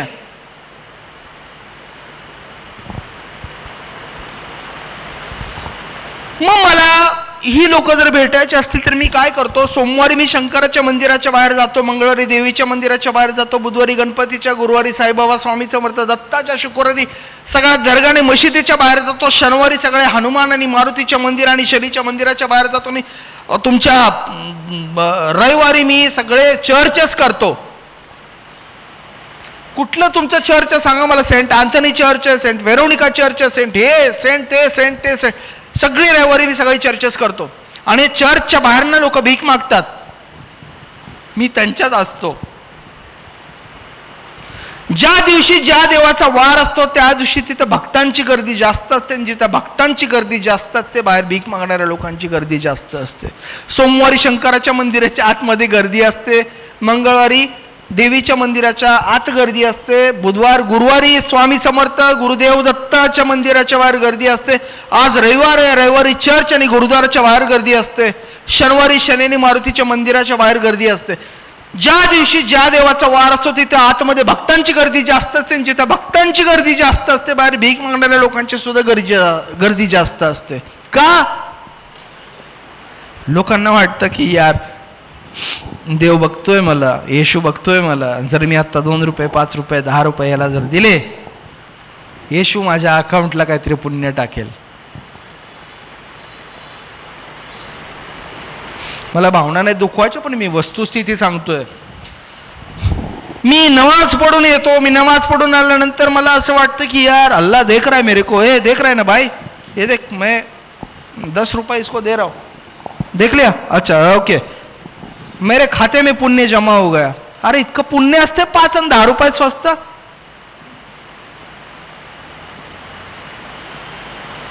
इतकं स्वस्त पुण्य, 5 रुपये, 10 रुपये, 20 रुपये, 50 रुपये, 100 रुपये. शंकराच्या मंदिराच्या बाहेर जातात लोक आणि ते तुमचं दुधाची पिशवी घेतात आणि शंकराच्या पिंडीवरती असं दाता तोडतात आणि असं दूध टाकतात असं, आणि त्याला वाटतं यार शंकर माझ्या खात्यावरती आता पुण्य जमा करेल. अरे ते तू एखाद्या पोराच्या तोंडात घाल ना. पटतंय का तुम्हाला? दातानं ते दुधाची पिशवी फोडून त्या शंकराच्या पिंडीवर टाकण्यापेक्षा एखाद्या पोराच्या तोंडात घाल ना, एखाद्या माऊलीच्या तोंडात घाल ना. कसं पुण्य मिळेल तुला? मी परत सांगतो, मला कोणाच्या भावना नाही दुखवायच्या, परंतु मी नाही सांगणार तर कोण सांगणार? मी बघतोय, मी त्या तळागाळात आहे तिथं, मी भिकाऱ्यांचा प्रतिनिधी आहे. मीच भिकारी आहे, मीच भिकारी आहे. ते लोक तुम्ही त्यांना भाषणाला बोलवणार नाहीये, पण मला बोलवलंय तर मी भिकाऱ्यांचा प्रतिनिधी म्हणून आज इथं आलो. त्यांच्या कथा आणि त्यांच्या व्यथा तुम्हाला सांगतोय इथं. नका रे ते दुधाच्या पिशव्या फोडून त्या पिंडीवर नका वाहू. एखाद्या पोराच्या तोंडात घाला, ते एखाद्याच्या आईला द्या. एखादी माऊली असते तिच्या अंगात रक्त नसतंय, द्या ना तिला प्यायला ते दूध. 2 आणि 5 रुपये देताय तुम्ही त्या पोराला पोरीला, नका ना देऊ ते पैसे.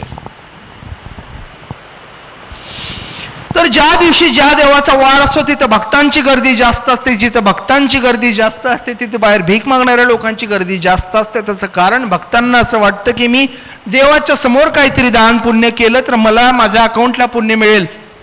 माझ्यासाठी भक्त आणि भिक्षकरी दोघंही सारखेच आहे. त्याचं कारण असं की भक्त मंडळी मंदिर, मशीद, गुरुद्वारा, चर्चच्या आतमध्ये जाऊन काहीतरी मागत असतात आणि भिक्षकरी मंडळी मंदिर, मशीद, गुरुद्वाराच्या बाहेर काहीतरी मागत असतात. माझ्यासाठी दोघंही सारखेच आहेत. कोणी आत मागतं, कोणी बाहेर मागतं, काय फरक पडतो? मी बाहेरच्या लोकांसाठी काम करतो. तर मी मोटरसायकलवरती दवाखाना अख्खा घेऊन फिरतो. 300 ते 400 किलो माझ्या मोटरसायकलवरती असतं आणि हे सगळं घेऊन मी सोमवारी शंकराच्या मंदिराच्या बाहेर, मंगळवारी देवीच्या, बुधवारी गणपतीच्या, गुरुवारी साईबाबाच्या, शुक्रवारी अल्लाच्या, शनिवारी मारुतीच्या, रविवारी येशूच्या चर्चच्या बाहेर मी बसलेला असतो. तिथे ही लोक जिथं भीक मागतात 100, 150, 200, मी त्या लोकांना वैद्यकीय सेवा देतो. जे मला जमतंय ॲज अ डॉक्टर मी तिथं डॉक्टर म्हणून करतो. जे मला जमत नाही ते मी त्यांना हॉस्पिटलला ॲडमिट करतो आणि हे सगळं झाल्याच्या नंतर त्यांना सांगतो, त्यांच्यामधलं पोटेन्शियल शोधतो, त्यांच्यामध्ये काय स्ट्रेंथ आहे शोधतो, त्यांच्यामध्ये मी काय स्किल आहे ते शोधतो आणि मग त्यांना मी कामधंदा देण्याचा प्रयत्न करतो. तर गोळ्या औषधं देणं हे माझं काम नाही. ड्रेसिंग करणं, त्यांच्या पायातले किडे काढणं हे माझं काम नाही. म्हणजे मी करतो पण हे माझा ऑब्जेक्टिव्ह नाही आहे. हे करताना तिला मी आई बनवणं, जसं मला माझ्या Marcelis sister you are my child, फादरने सांगितलं यू आर माय चाइल्ड, सिंधुताई कप्पळने सांगितलेलं तू माझा बेटा आहेस, तू माझा बाळ आहेस. तेच मी त्यांच्यामध्ये हे रुजवण्याचा प्रयत्न करतो. तू माझी आई आहे ग, तू माझा बाप आहे, तू माझा काका आहे, तू माझी मामी आहे, तू माझी मावशी आहे, तू माझी आई आहे, तू माझी ताई आहे. आणि ही सगळी नाती मी गोळा करतोय, त्यांच्यामध्ये काय पोटेन्शियल आहे बघतोय आणि त्यांना त्यांच्या पोटेन्शियल प्रमाणे काम देण्याचा प्रयत्न करतोय. आजपर्यंत 290 भीक मागणाऱ्या लोकांना कामाला लावलंय.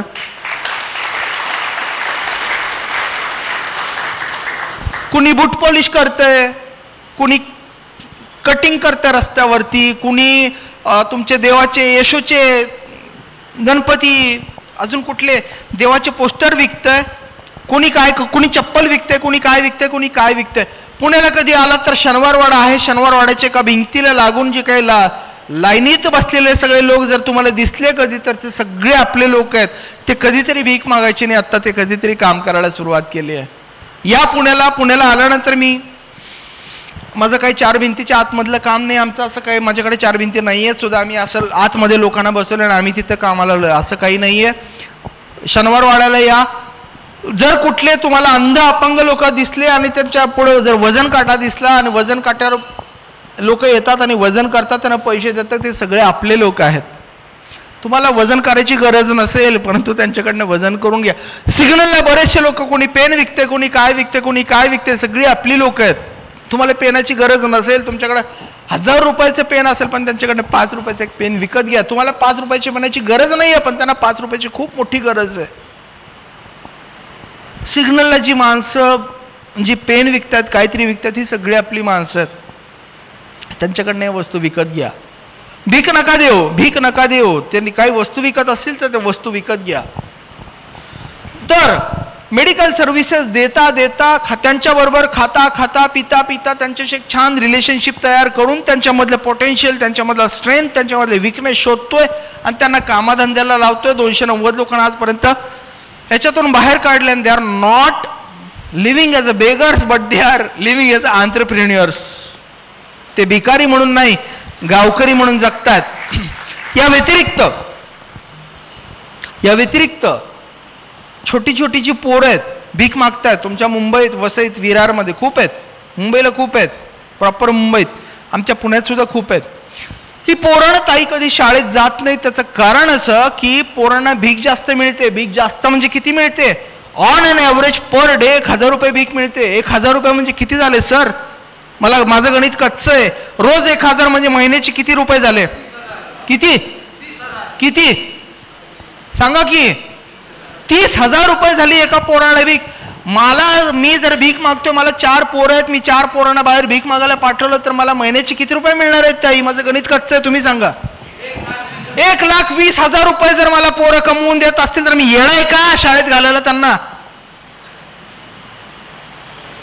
मी बाप म्हणून येणार का माझ्या 4 पोरांना शाळेत घालत? जर माझी पोरं दर महिन्याला मला 1,00,000 रुपये कमवून देतात, मी येणार का? बावळट आहे का? मूर्ख आहे का? तुम्ही या ना त्यांच्या जागी.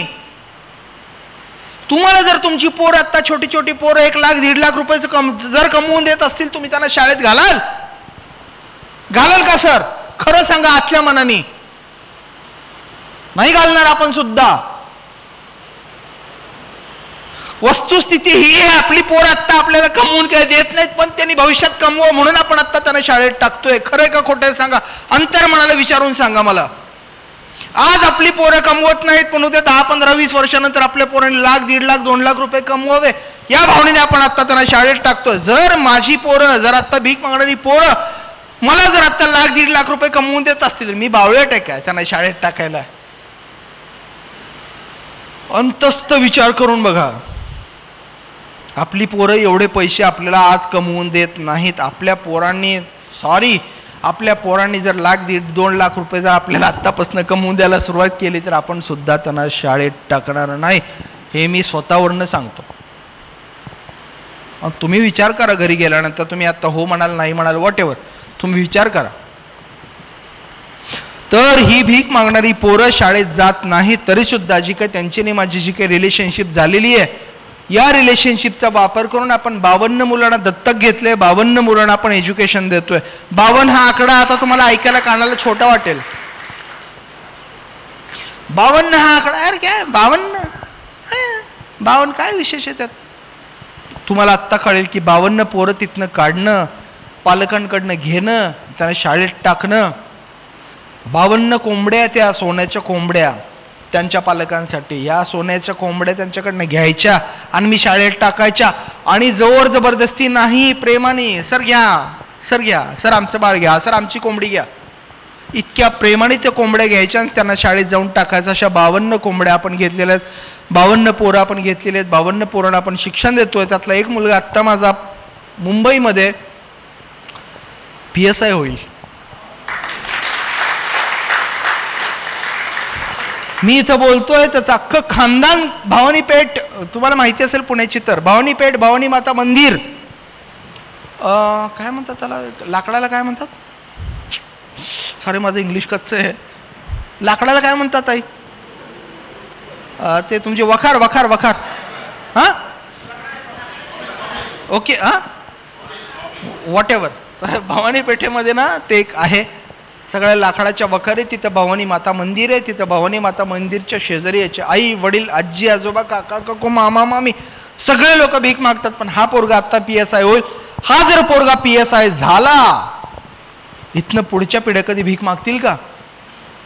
एका पोरामुळे किती पुढच्या पिढ्या वाचल्या. एक मुलगी आहे माझी, तिची आई सेक्स वर्क करायची, वेश्य व्यवसाय करायची. ती मला भाऊ म्हणायची, मला दादा म्हणायची. माझं तिचं खूप छान एक रिलेशन होतं. त्या मुलीची, त्या ताईची मी भीक मागणं, सेक्स वर्क सोडवलं.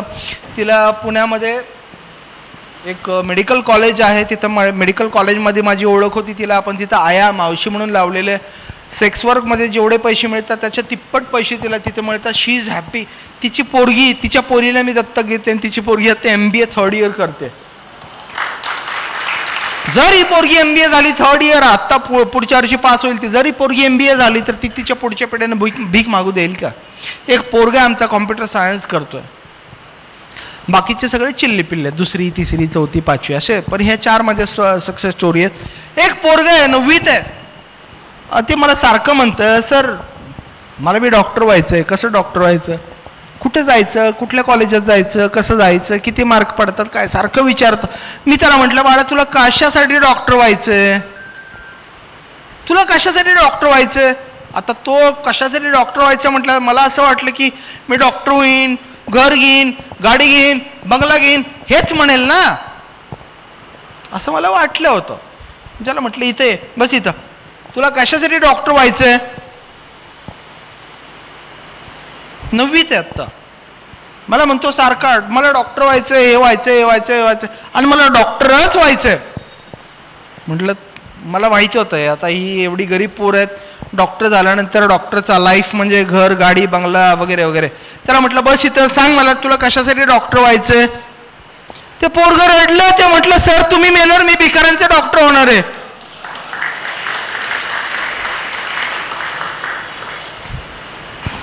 काय बोलू?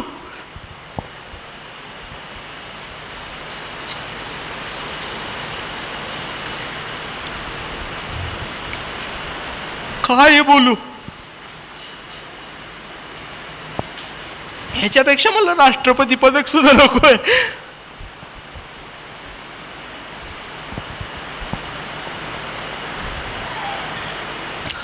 तुम्ही मेल्यावर मी भिकाऱ्यांचा डॉक्टर होणार. अजून माझं पोरग नाही म्हटलं, तोही भिकाऱ्यांचा पोरगा म्हणतोय की तुम्ही मेल्यावर मी भिकाऱ्यांचा डॉक्टर होणार. इथपर्यंत रुतलोय त्यांच्यामध्ये, इथपर्यंत घुसलोय त्यांच्यामध्ये, आणि माझं कौतुक नाहीये. हे माझं कौतुक नाहीये. हे कौतुक आहे ते येशू ख्रिस्ताचं, हे कौतुक आहे ते फादर फ्रान्सिसचं, हे कौतुक आहे त्या सिस्टर मार्सिलिसचं, सिस्टर गोन्साल्विसचं, फादर फिलिपचं. कारण तिथं त्यांनी ते बीज रुजवलेलं. गाढवं, कुत्री, मांजरं, त्यांना ते चाइल्ड म्हटले, गॉड म्हटले.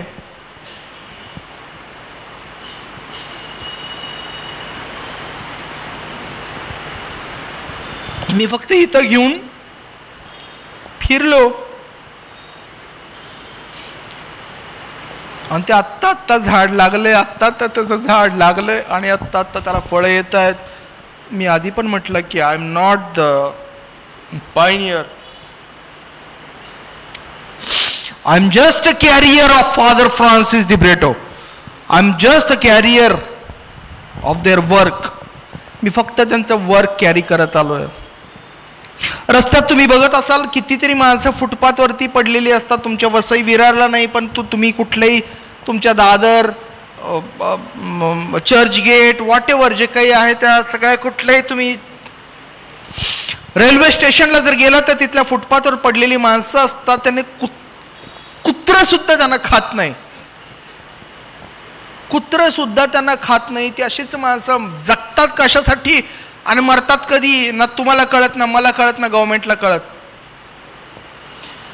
मी अशा माणसांसाठी माझ्या 300-400 किलोच्या गोळ्या औषधांबरोबर मी माझ्या माणसांसाठी दाढी कटिंगचं सामान ठेवलेलं आहे. हे सगळं दाढी कटिंगचं सामान मी घेऊन फिरत असतो आणि जिथं पुण्यामध्ये अशी माणसं पडलेली दिसतात मला, ह्या माणसांची मी दाढी कटिंग करतो रस्त्यावरतीच. मी या माणसाची दाढी कटिंग करतो रस्त्यावरती, त्यांना आंघोळ घालतो. आता आंघोळ घालायची म्हणजे काय, मी काय बादलीतनं पाणी घेऊन फिरू शकत नाही. मी एखाद्या दुकानातनं बिस्लेरीचे कॅन आणतो, त्या बिस्लेरीचे कॅन निमित्तानं आंघोळ घालतो. माझ्याकडे साबण असतात, मोतीचे साबण असतात. मोतीचे साबण याच्यासाठी असतात की मी खेड्यातला माणूस आहे. आमच्या घरी ना दिवाळीत एकदाच फक्त मोतीचा तो गोल गट्टू साबण यायचा. तो मोतीचा साबण आला की मला वाटायचं यार दिवाळी आली.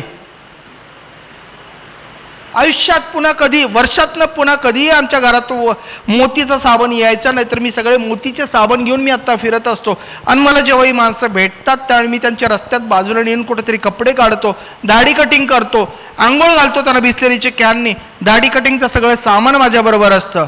मी माझ्या गळ्यामध्ये ना, माझ्या अंगावरती असा डॉक्टरचा पांढरा ॲप्रन असतो, गळ्यामध्ये स्टेथोस्कोप असतो. मी फुटपाथवरती बसून त्याची दाढी कटिंग करत असतो. एखादा फादरसारखा माणूस एखादा विचारतो, अरे यार तू डॉक्टर आहे का न्हावी आहे? मी म्हणतो मी डॉक्टर पण नाही, मी न्हावी पण नाही, मी फक्त माणूस आहे. गळ्यात तर स्टेथोस्कोप आहे, हाताला दाढी करतो, तू डॉक्टर आहे का न्हावी आहे? तर मी डॉक्टर पण नाही, मी न्हावी पण नाही, मी फक्त माणूस आहे. मी बिस्लरीचे एवढे मोठे मोठे कॅन आणतो, मोतीच्या साबणाने त्यांना एखाद्या आड बाजूला नेऊन कुठेतरी आंघोळ घालतो. तुम्हाला सांगतो माऊली, ज्या वेळेला मी अशी आंघोळ घालतो त्यावेळेला मला वाटत नाही मी अजून कुठं अभिषेक करायची गरज आहे. मला माझे सगळे अभिषेक तिथं होतात. अशा आजपर्यंत 75 अभिषेक घातलेत, 75 पूजा घातलेत. अशा सगळ्या लोकांना उचलतो आणि कुठल्या तरी आश्रमामध्ये नेऊन ठेवतो. जोपर्यंत ते जिवंत आहेत तोपर्यंत त्यांचा मुलगा म्हणून काळजी घेतो, आणि जेव्हा ते जातात त्यावेळी मुलगा म्हणून त्यांचे अंत्यसंस्कार करतो. मी आणि माझी बायको मनीषा. मी कुठल्याही मंदिराच्या बाहेर जाऊन देवीला असं लाईनीत उभा राहत नाही आणि देवीला साडी वाहत नाही. मला जी एखादी बाई माऊली दिसते जिच्या अंगावर साडी नाही, मी तिच्या अंगावर तिथंच साडी घालतो आणि मला देवी तिथंच भेटते. मला कुठल्या मंदिरात जायची गरज पडत नाही. एखादा पोरगा नागडं उघडं पडलेलं दिसलं, मी त्याच्या अंगावर चादर घालतो. मला मशिदीत जाऊन चादर घालायची गरजच पडत नाही. असं अजून खूप आहे. मी खूप वेळ बडबड करतोय आणि तुम्ही खूप वेळ माझी बडबड सहन करताय. मी थांबतो. थांबण्याच्या आधी फक्त सांगतो की लोक मला विचारतात डॉक्टर सेवा म्हणजे काय? तर ना तुम्हाला सांगू सेवा म्हणजे काय. लोक मला विचारतात. मी जेव्हा ईश्वराला प्रार्थना करतो, मंदिरात जातो, त्यावेळेला प्रार्थना करताना माझे हात असे असतात, 2 हात एकत्र येतात. मी जर मुस्लिम असेल, मी जर कुठल्या दर्गामध्ये जात असेल तर माझे 2 हात असे होतात. मी नमाज पढतो, मी इबादत करतो. मी जर ख्रिश्चन असेल तर मी चर्चमध्ये गेल्यानंतर माझे हात, मी मेणबत्ती लावते ना, माझे हात असे होतात. बरोबर आहे का चूक आहे? बरोबर आहे का चूक आहे? माझे हात असे होतात. तुम्ही प्रार्थना करा, तुम्ही नमाज पढा, तुम्ही प्रे करा, प्रत्येक वेळेला 2 हात तुमचे एकत्र येतात. पण हेच 2 हात जेवढे एकत्र येतात आणि तुम्ही दुसऱ्याला काहीतरी द्यायला लागतात त्यावेळेला ती ऑटोमॅटिकली कुठेतरी प्रार्थना होते, नमाज होतो आणि प्रेयर सुद्धा होते. प्रत्येक वेळेला हात असे जोडायची गरज नसते, हात असे जोडायची गरज नसते, हात असे जोडायची गरज नसते. तुम्ही 2 हात एकत्र करून जेव्हा दुसऱ्याला काहीतरी द्यायला लागतात तेव्हा ऑटोमॅटिकली कुठेतरी प्रार्थना होते, ऑटोमॅटिकली कुठेतरी नमाज पढला जातो, ऑटोमॅटिकली कुठेतरी प्रेयर होते. लोक मला म्हणतात डॉक्टर तुम्ही कुठला देव धर्म काय मानता, कुठल्या देवीला मानता? तर सांगू, माझ्या कानामध्ये स्टेथोस्कोप असतो आणि मी ना माझ्या पेशंटला असा चेक करत असतो, स्टेथोस्कोप ठेवून छातीवरती असा चेक करत असतो. त्यावेळी मला असं वाटतंय मी कुठेतरी देवाची आरती करतोय. ज्यावेळी मी त्यांना गोळ्या औषधं देतो, माऊली मावशी सकाळी घ्या, संध्याकाळी 1 घ्या, दुपारी 1 घ्या, त्यावेळी मला असं वाटतं की मी कुठल्या तरी देवाला नैवेद्य वाहतोय. आणि ही माणसं जेव्हा जेव्हा बरी होतात, जेव्हा त्या वेदनेतून, दुःखातून, गरिबीतून बाहेर येतात, गालावरती माझ्या मुके घेतात, डोक्यावरनं हात फिरवतात, पाठीवरनं हात फिरवतात, मिठी मारतात, त्यावेळेला मला असं वाटतं की यार मी आजपर्यंत किती मंदिरात गेलो, किती मशिदीत गेलो, किती चर्चमध्ये गेलो, किती गुरुद्वारांमध्ये गेलो, देव माझ्याशी कधीच नाही बोलला. आज देवानं माझा मुका घेतला, बाहेर येऊन देवानं माझा मुका घेतला, माझ्या डोक्यावरनं हात फिरवला. मला देव भेटला, मला अल्लाह भेटला, मला ईश्वर भेटला, मला येशू पण भेटलाय. त्याच्यामुळे मी कुठलंही मंदिर, मशीद, गुरुद्वारा, चर्च याच्यामध्ये जात नाही आणि मला जायची गरज पण नाही. थँक्यू. मी तुम्हाला सगळ्यांना इथून नमस्कार करतोय. आपण इतका वेळ मला सहन करताय, माझं इतका वेळ भाषण बोलला ऐकलं. प्रशांत रॉड्रिक्स सर, मी तुम्हाला सॅल्यूट करतो की इथं आज माझ्या मार्सेलिस इथं कितीतरी बसलेले आहेत, फादर फ्रान्सिस इथं बसलेले आहेत, गोन्साल्विस सिस्टर माझ्या बसलेल्या आहेत, मदर वेरोनिका बसलेल्या आहेत. Thank you so much sir, thank you so much, thank you. अरे सुनीलदा, तुझा अकाउंट अजून बीसीसीबी मध्ये आहे का रे? काय झालं? नाही म्हणजे एवढ्या इंटरनॅशनल बँक्स असताना तू आपल्या बँकेत? बरोबर बोललास, आपली बँक. नमस्कार मंडळी, मी सुनील डिमेलो वसई. मंडळी, तुम्हाला देखील हा प्रश्न पडत असेल की बीसीसीबी का? मी तर म्हणेन बीसीसीबी का नाही? Digital banking. NRI services, attractive interest rates, 0 processing fees, अशा अनेक सुविधा आहेत.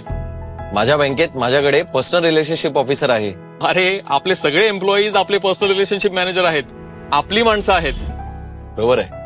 107 वर्षांची उज्ज्वल परंपरा असलेली आपली हक्काची बँक असताना इतर कुठे जायची मला कधी गरजच वाटली नाही. बरोबर ना मंडळी?